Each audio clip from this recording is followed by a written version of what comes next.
ഇതിപ്പോൾ നമുക്ക് ഭഗവതിക്ക് കിട്ടുന്ന ബമ്പർ സമ്മാനങ്ങളിൽ 7ാമത്തെ സമ്മാനമാണ്.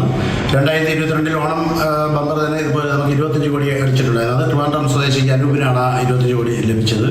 ഇത് നമ്മുടെ എറണാകുളത്തുള്ള വൈറ്റില ബ്രാഞ്ചിൽ നിന്നാണ് വിറ്റുപോയിട്ടുള്ളത്. അവിടെയുള്ള ഒരു ചെറിയ ഏജന്റാണ് എടുത്ത് വിറ്റിരിക്കുന്നത് ടിക്കറ്റ്. അത് ആർക്കാണ് അത് കിട്ടിയിരിക്കുന്നതാണ് ഇനി അറിയാൻ കഴിയും. അതുപോലെ തന്നെ നമ്മുടെ സെയിൽസ് ഇതുവരെ 1ാം സമ്മാനമായിട്ട് 250-ലധികം സമ്മാനങ്ങൾ ലഭിച്ചിട്ടുണ്ട്. മറ്റ് ലോട്ടറികളിൽ കേരളത്തിലെ തന്നെ മറ്റ് ഡെയിലിയുള്ള ലോട്ടറികളിൽ നമുക്ക് 250-ലധികം 1ാം സമ്മാനങ്ങൾ ലഭിച്ചിട്ടുണ്ട്. ഇപ്പോൾ എറണാകുളത്ത് നമുക്ക് 1 വർഷത്തിലധികമായിട്ടുണ്ട് ഇപ്പം ഈ ബ്രാഞ്ച് ഓപ്പൺ ആയിട്ട്. അതിൽ കിട്ടിയതിൽ വളരെയധികം സന്തോഷം. കാര്യം പുതിയ ബ്രാഞ്ചാണ്. എറണാകുളത്തിൽ നമുക്കിപ്പോൾ 3 ബ്രാഞ്ചുകൾ ഓപ്പൺ ആയിട്ടുണ്ട്.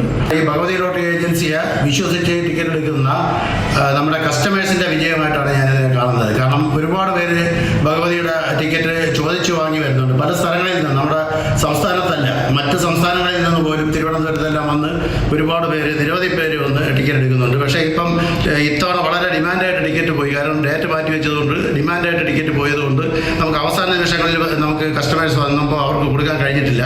അതൊരു വിഷമമുണ്ട്. കാരണം ഇന്നലെ ഉച്ചയായപ്പോൾ തന്നെ നമുക്ക് ടിക്കറ്റുകളെല്ലാം വിറ്റുപോയിരുന്നു.